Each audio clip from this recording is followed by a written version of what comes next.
I don't walk into a coffee shop or anywhere and people look at me and think, oh, that person could die in a few months. And then to know that everybody we encounter could be in that situation, you can never tell by looking at somebody. This is Andrea Gibson. Spending time with them, you can't really tell they're sick. I had no idea. I was just grabbing some titties. They're hilarious, extremely honest, and one of the most accomplished poets on the planet. When two violins are placed in a room, if a chord on one violin is struck, the other violin will sound that note. If this is your definition of hope, this is for you. But Andrea's reality is a 4-year battle with ovarian cancer that has spread through their body. What are you reading? It's my own book. It inspires me. Just kidding. For the last 6 months, I've been struggling to breathe. I've had a chronic cough. I have tumors throughout my lungs. Physically, I think I've had the most challenging time of the last 4 years and the last few months, because it's every second almost trying to breathe. Squeezing the most out of those seconds and loving harder than they ever have. Their outlook is a breath of fresh air. To hear the diagnosis and then experience myself having all of this joy, feeling so full of love, I could then see how much of my life I had made miserable by preparing for future emotions, like preparing for future things. The future for Andrea isn't guaranteed.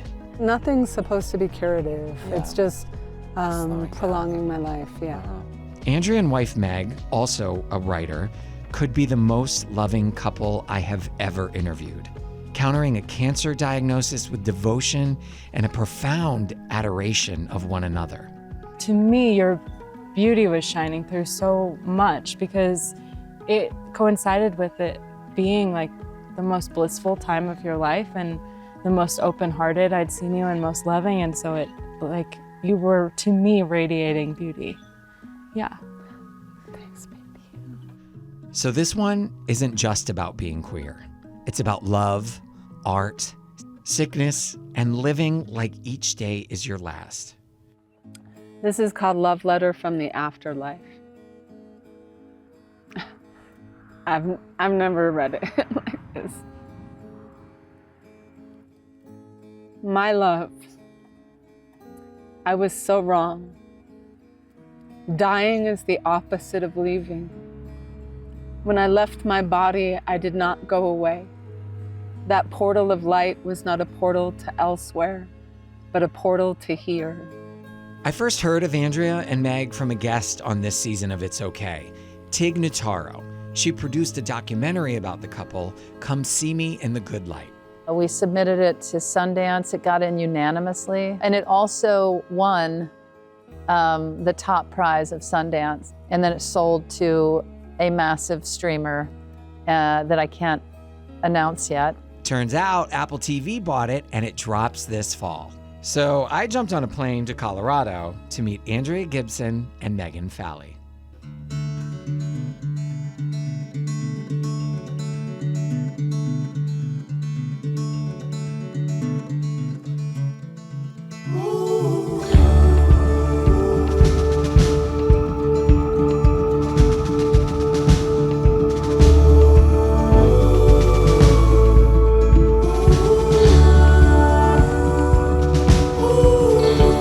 Where are you today with your health? I mean, I know that's a loaded question, but you literally came from a doctor's appointment before we met with you, so. For the last 6 months, I've been struggling to breathe. Andrea just started immunotherapy, which is another kind of infusion. It's sort of interesting. Essentially, I guess cancer cells, the way they describe it to me, have like invisibility cloaks, and the idea of immunotherapy is it like strips the invisibility cloak off the cell so that the immune system itself can identify cancer as an invader and fight itself. We won't really know if it's working for another 3 weeks or so. The first couple of rounds, it didn't do anything. We're hoping the next round it does, but we don't know. You must feel like you're a doctor at this point. My friends definitely are. I let them do all the research, and then they come to me with the fifth grade version of it. She's like, me too. Yes. I'm not. Yes, you are too. Everybody knows more than me. So they come in and just kind of advise you? They're Do you like, feel these are the cliff notes, this is this treatment, these are the side effects of this treatment, and then I do it from there, so that I'm not reading like all the terrible things that could happen. Right. Or like statistics, you know, being when I spread by started numbers. this chemo or whatever, I walked into the chemo, I think it was the one before, and I said to the nurse, I said, I'm really afraid to do this chemo because I heard that you can die on the spot. And she's like, oh, they all can do that. Oh, God. And when she said that, I loved her. I was like, Andrea was that's so comforted. That's so comforting. Okay. Yeah. You need it. You like that truth? Oh, yeah, I do. That You one. do? Yeah, because I had just That lived one- through that 5 other chemos. I'm like, Yeah. okay.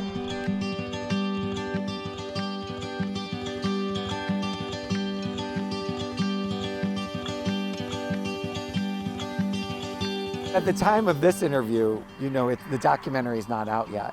I wonder for you, was there hesitation when you signed up for it? We had just found out that the cancer was incurable.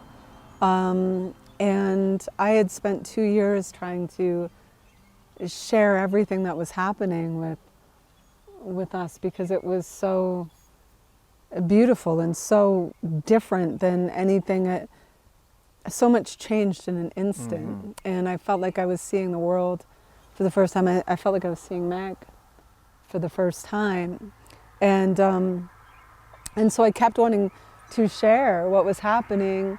Whenever I leave this world, if it's 60 years from now, I wouldn't want anybody to say I'd lost some battle. Like I'll be a winner that day, my friend a winner, my aunt a winner, and all of us. But I knew it was hard for people to believe. Like I knew it was hard for people to believe we were joyful. People would be like, you know, we'd talk about being joyful and people would like write under like, it's okay to say that it sucks. Like, oh, thank you. Yeah. That's not to say it doesn't suck in ways. As you can see with my struggle to talk right now, but when they asked, we had an immediate yes because we felt like the story could help people, anybody going through a hard time, not just a health thing, but anything. And I was in a place at that point where I wondered how long I would keep being able to make art. And I loved the idea that I could just sit there and do nothing and it would be art. Like I could sit in the infusion room and then it's art. I could sit in this chair and Ryan and they're making it into art. Yeah. What Yeah, about like you? it's almost like the passive income version of art. You're like passive art. We just got to we just got to live and do what we'd been doing. I think for me it was an immediate yes when we were asked. Our friend Steph approached us, and I think we knew that having the camera as a witness would continually ground us in the purpose of living in a way that would be inspiring to others or would be helpful to others. So we wouldn't Yeah. lose our path. Like as it got harder, so we wouldn't lose our way or our focus on what we wanted to do at this time. And it would be less lonely. Right. Because meaning the actual people were in the house? Yeah. Yeah. We fell in love with them so quickly, and Brandon would, the DP would come with us and they couldn't bring all of the equipment, so they'd mic us, but he would film us on his iPhone, but he was just this presence when we would do infusions and get news, and we realized, and since then, we have a friend, Heather, come with us now to all of the infusions because we realized, this was so much better to do with friends around. Yeah. Whenever I tell people the title of the show, It's Okay to Ask Questions, you see that sense of relief from people when they're like, oh yeah, I want to feel like I could ask questions because people are afraid to offend. Yeah. Talking about queerness or whatever the subject might be, to the point where we were like, we should expand the brand. And we just happened to do an episode recently on cancer, not knowing we were going to be interviewing you. Yeah. And we ended up talking about, and maybe you have thoughts on this, but like sex and feeling desirable. I'm thinking of a funny story that happened with Meg and I. Do you want to tell that story? I can't. Well, there's been so much sex, I can't remember the story. I'm just kidding. What? Are you talking? There's a few.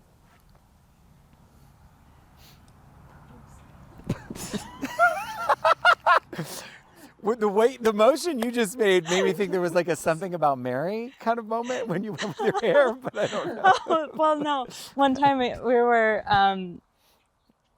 God, I realized I don't have the word that I like to use. From you? Rolling around. We're rolling around, and Andrea was completely bald from chemo and eyelashless and eyebrowless. Bald and everywhere. everywhere. Okay. Yeah. And then they just go pull my hair. It was, yeah, I think a sense of humor has made its way into all of it, but that's really the story I'm going to tell. You don't want to tell the baguette boob one? Well, now that you said baguette boob. There's no wrong answer here. So we were having sex, and I looked, oh my God, I feel like I have to be physical. Do you want to react? Demonstrate it. Do you want to react? I was over Andrea, and I looked down, and my boobs were like pendulums. And, and I was like, and at that moment that I had that thought, I can't believe this is, okay. At the moment that I had that thought, Andrea went like this. Which one does? And I don't know, but I have no One idea. does. In my head, I thought, oh my God, Andrea like felt into like my shame that my boobs looked like baguettes, and they just like were just helping me not deal with my internal self. That was nice. Let's keep going. And then after, I said something like, I don't know. We were like, that was great. That was nice. And then I said, except, that one part. And she was like, what? And I was like, I think we both know what happened back there. And I had no idea. I was just grabbing some titties. Andrew, well, you were insecure. You were like, did you think my port? So you have a port, a chemo port, which like is literally as big as my boob, and because I have tiny tits, and I thought that Meg had accidentally touched it, because that was my insecurity, that she would touch it and then get grossed out. So we both had these things going on in our heads, and they you were weren't both thinking happening. about your own thing and not what was happening with one another. And nothing was, I had no negative thoughts about Andrea's body, and you had no negative thoughts about mine. So, but it must have been weird to have me completely bald and to have no pubic hair. Thank you for asking that, because I was going to ask. Yeah, it's like you get a Brazilian wax. I'd love, because I only talked to one person before, but I'd love to know your perspective. I mean, did you really just see with an open heart, or was there ever a moment where you're like, oh shit? When I don't think anyone would blame you either way. No, I think I was, okay, when Andrea's hair started falling out initially, it fell out in like lightning strike clumps. So it would be just like a bald spot here and a bald spot. That was hard. That was weird. Yeah. But once you like shaved your head and then all of that, and then it started falling out more gradually, I was with you every day, and I didn't have a jarring feeling. I look at photographs now and they'll stun me. Like looking back, I'll be like, whoa. Yeah. But at the time, we'd get stopped. People would be like, can I pray for you and stuff? And it would shock me. I wasn't seeing Andrea that way. I wasn't seeing myself that way either. But the same thing, when I look at photos now, I'm like, whoa, yeah, that's intense. It's pictures afterward, but I felt like, to me, your beauty was shining through so much, because it coincided coincided with it being like the most blissful time of your life and the most open-hearted I'd seen you and most loving. And so it, like, you were, to me, radiating beauty. Yeah. Thanks, baby. And I could see more of you. You're good. I don't think I've ever interviewed someone and had two people connect with one another so deeply, and I got to observe it. That's really, yeah, that was, I don't even know what to say, because you were just having that moment and I kind of wanted to step away and just let you keep talking. And correct me if I'm wrong, this way that you communicate with one another and love each other as hard as you do was sped up by or concentrated, I should say, by your diagnosis. Oh yeah, like we were struggling before I got diagnosed. How bad? I mean, we've been together for 10 years. Yeah. And so we went through all the ups and downs. Then we were, let me do this first. It was the pandemic, and I've always had immune issues, so we were really quarantined in the house together. We were not getting along, like we were struggling. I felt like we both had walls in front of our hearts. And then it was instantaneous, I think, of just this clear seeing, where there was this way that in relationship you stop seeing the other person. Like you know, it's clouded with like your arguments and your history, and suddenly all of that cleared. I definitely think we, in those like 2 years, and I didn't even think that this was possible, fell way harder in love than who we'd even been when we were first together. I could see how much I had been living my life guided by just bullshit, like wanting people's approval. Like I could see the different ways that my ego had been involved in my career previously, and all of that changed. It's just life became way more quiet, way more simple, way more joyful, and way more connected. I no longer felt like a separate entity. I felt sort of this web of connection to everyone in the world. Now that you're reflecting on your life and what's important and what's not important, I'm wondering if you look back at the time where you struggled with coming out, who you were as a queer person, deciding what your pronouns were, all of that. Did you look at that in the same way? I could look back and see how much tension I was creating on my own. Like I could look back and see that the different ways that my fear was a magnet, where I was almost creating this stress in my life that didn't need to be there. Like I could see clearly what it would have felt like in high school if I had been like, I'm so queer.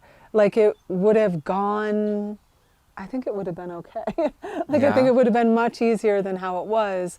But then I also looked back and all the struggle made sense. I didn't regret any of it. I didn't want it to be different. I knew there were ways like, you know, maybe my family or something regretted not immediately accepting my queerness. And I thought, that's perfect.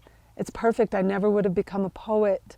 There was some angst in me that turned me into a poet that wouldn't have happened had my life not gone that way. So it changed my perspective in that way.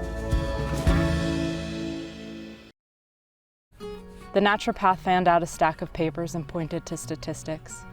Studies show that people who exercise through cancer and its treatments, particularly using resistance training, have improved results in symptom management, chemotolerance, and survivorship. Do you work out? The naturopath asked. I do, Andrea said. Great. That's great to already have that on board. What kind of exercise do you do? I do CrossFit. I blinked. CrossFit? Andrea was a lot of things, but a CrossFitter? My brain short-circuited. Was I hearing this right? Had I missed something? Were they closeted? Was there a secret extreme fitness habit Andrea had been hiding from me? That's incredible, the naturopath said, scribbling something in her little pad.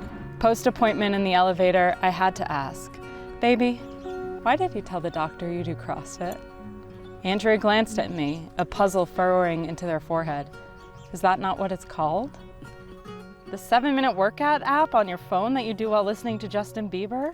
Andrea nodded. No, baby, that's not what it's called.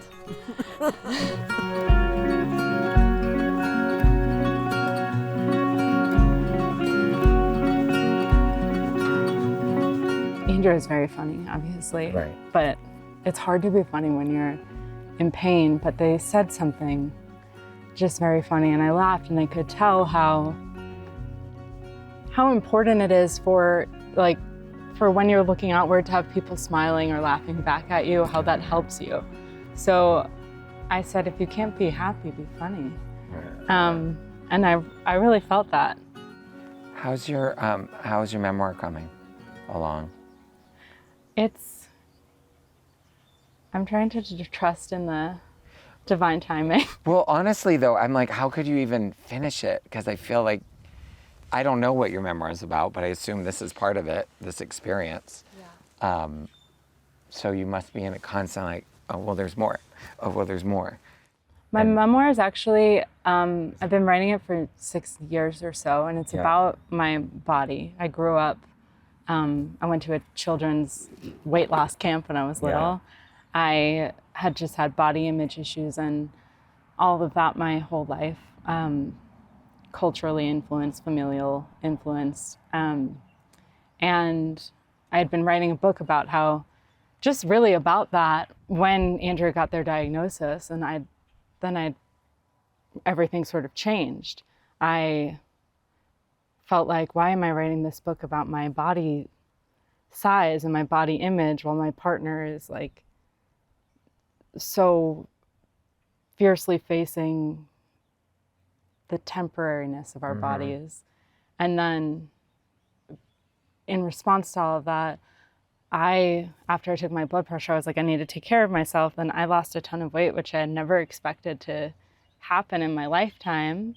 And so in that way, it is constantly evolving. And what changed? What did you do that all of a sudden, did it become easy for you? Or you just saw it was clear what you needed to do to lose weight and get healthy? I decided I've always had like a toxic relationship to movement because I thought of it as like punishing your body or something you do to hate your body less. And Andrea was moving on, our oncologist said people who exercise through cancer treatment, like deal with chemo better, they just feel better and they often have better outcomes. And I think it changed in my head what it meant to exercise, and it was hard for me. Like, Andrea would be the day after chemo, how they described how they would feel after that chemo was getting struck by lightning while drinking cyanide. And then I'd hear them be like, Alexa, play Justin Bieber, and like jump on the trampoline like half asleep and then feel better after. And I just felt like I've got to do that. Why did no one tell us that to die is to be reincarnated in those we love while they are still alive? Ask me the altitude of heaven, and I will answer, how tall are you? In my back pocket is a love note with every word you wish you'd said. At night, I sit ecstatic at the loom, weaving forgiveness into our worldly regrets.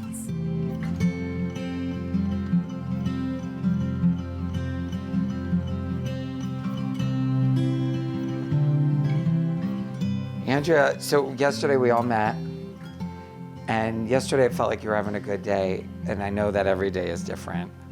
How are you today? Today I woke up with everything sort of feeling physically wrong. Like the tumor in my pelvis is really hurting. I couldn't stop coughing.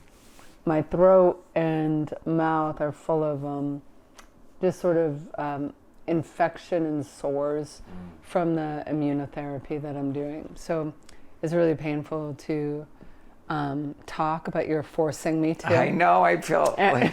Kidding.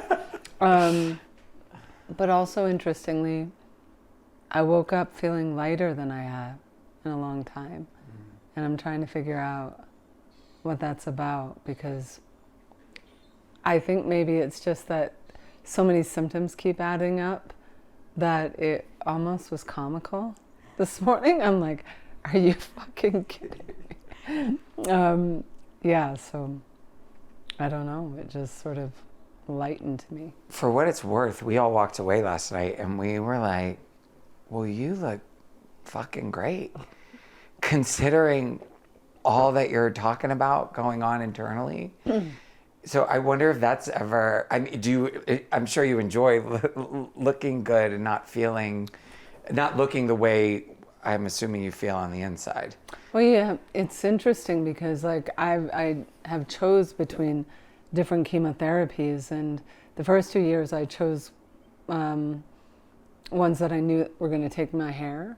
But after that, and I didn't have a problem with that necessarily, but I could feel that if I looked healthier, I would feel healthier. You know, it's really intense to look in the mirror and see like no eyelashes and no red blood cells and no hair. And but I thought that I would maybe feel better if I wasn't doing a treatment like that. Do you think your hypochondria in some way prepared you for this? Hypochondria, no. If anything, that just, I don't think that prepares anybody for anything. I have a different sort of angle on it. Yeah. Which is that I think in some ways, I don't think hypochondria is helpful. I'm not arguing for it. But because you were feared this thing so much, Andrea couldn't even look at the word oncology, like on a building. We used to celebrate. We would have like no cancer days where Andrea would have to do something like get a mammogram or get a freckle on their foot checked out, and we would spend a couple of days, well, you would spend a couple of days really panicked waiting for the results. A couple of months, and like, then, of anxiety waiting for the appointment. Like Yeah. it was, yeah. we literally This is had all before this diagnosis. Yeah. we actually had like no cancer holidays where we'd get the good news and then celebrate. And I think in some ways, because you had such a fear and you were always sort of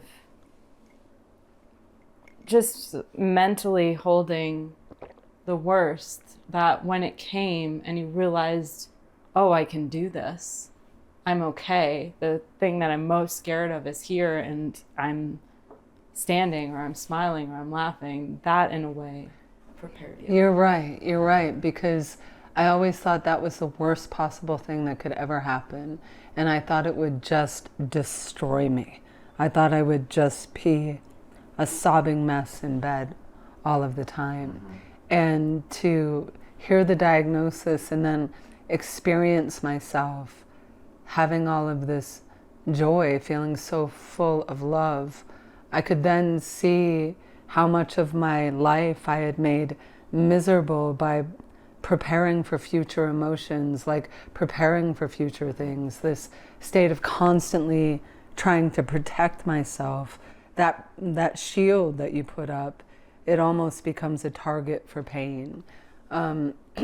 So yeah, I think that was, and that happened, and it introduced me to my strength or my resilience too, because I thought of myself as like the weakest person in the world. I had so many panic attacks and so much anxiety, and I had translated that in my being to being weaker than anybody else around me.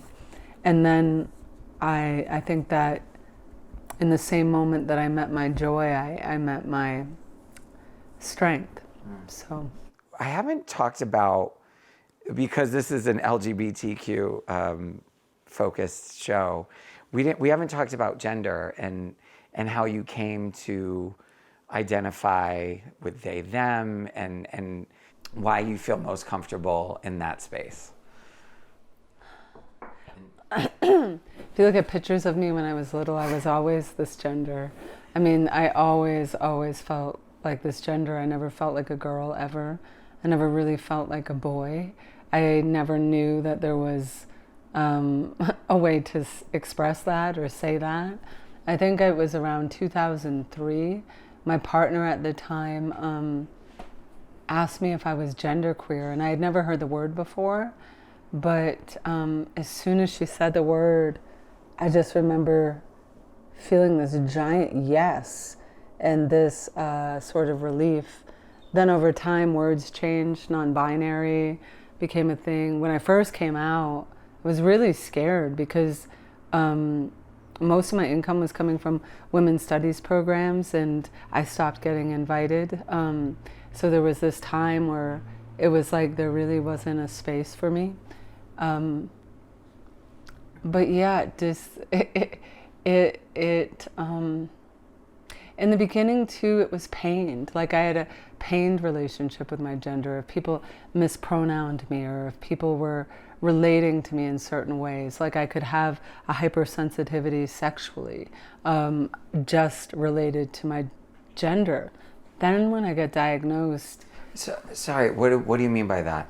I don't know that I understood. I had lots of hang-ups, like okay. If there were particular things that I just couldn't do sexually because it felt too feminine to me. I see. Yeah. And then as soon as I was diagnosed, it was really interesting because I no longer felt like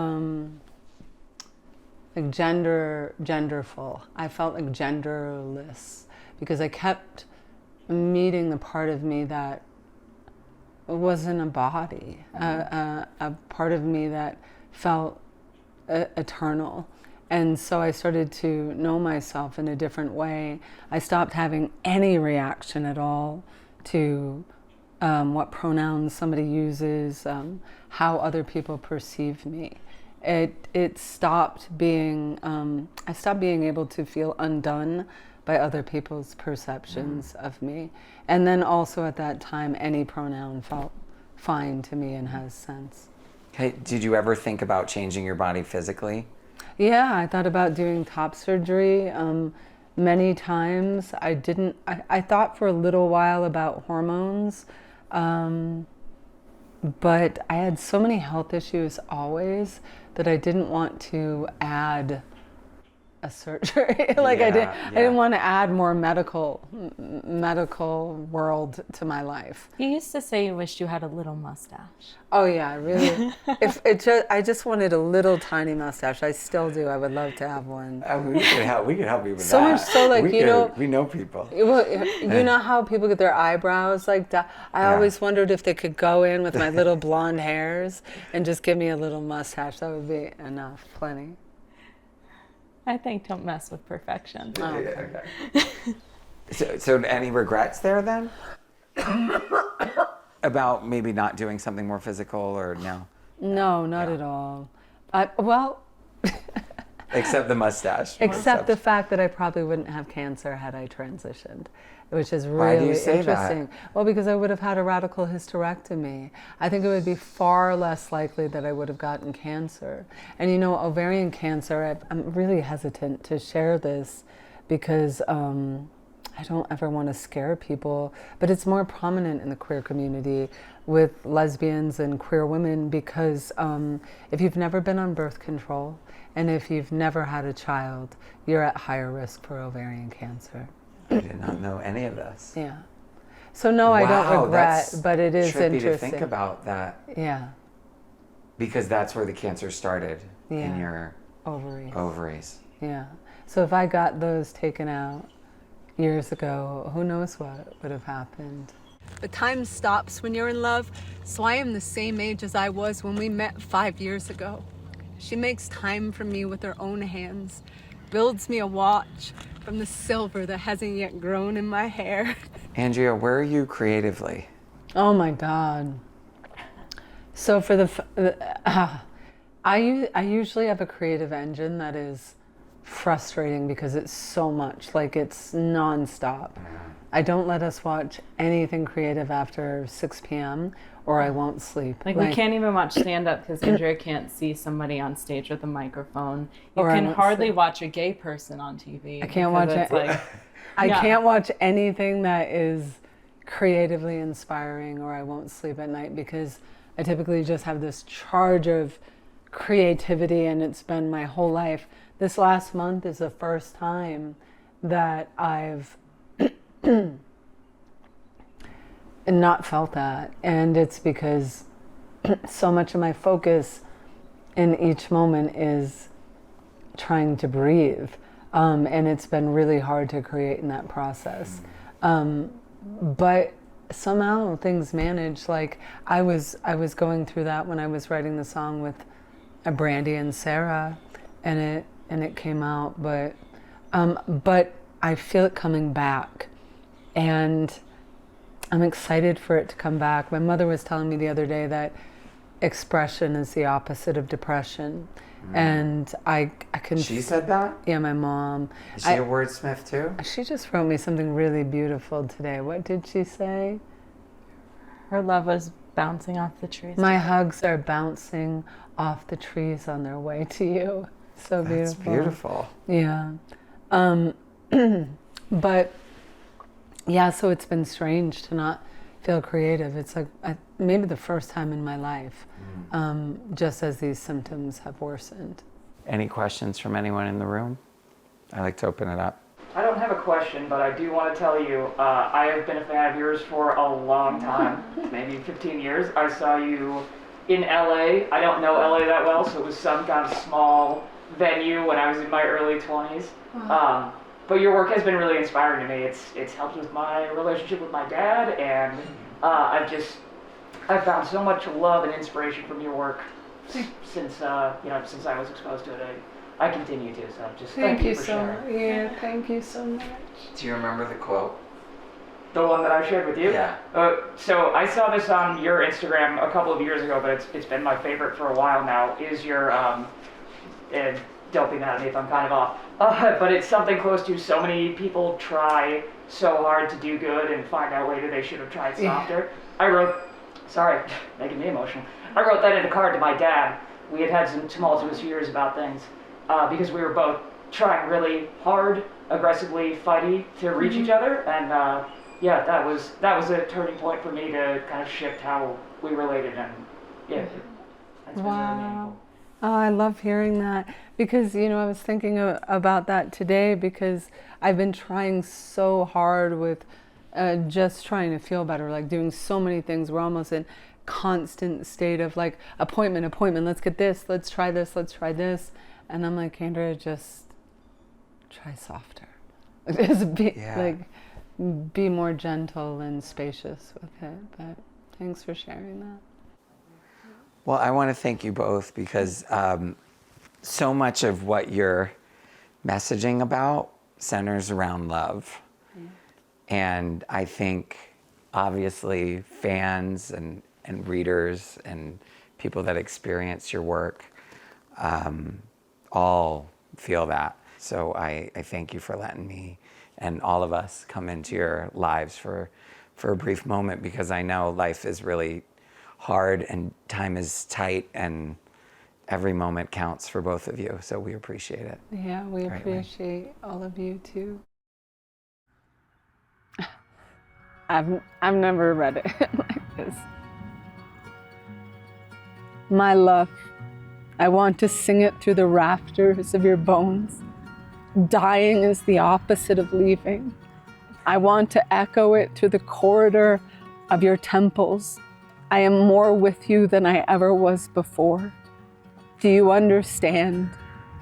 It was me who beckoned the stranger, who caught you in her arms when you forgot not to order for two at the coffee shop. It was me who was up all night, gathering sunflowers into your chest, the last day you feared you would never again wake up feeling lighthearted. I know it's hard to believe, but I promise it's the truth. I promise one day you will say it too. I can't believe I ever thought I could lose you.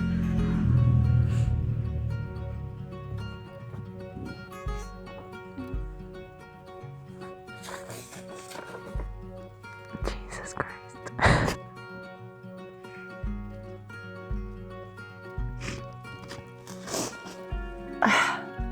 Well, I thought I cried a lot for the dog.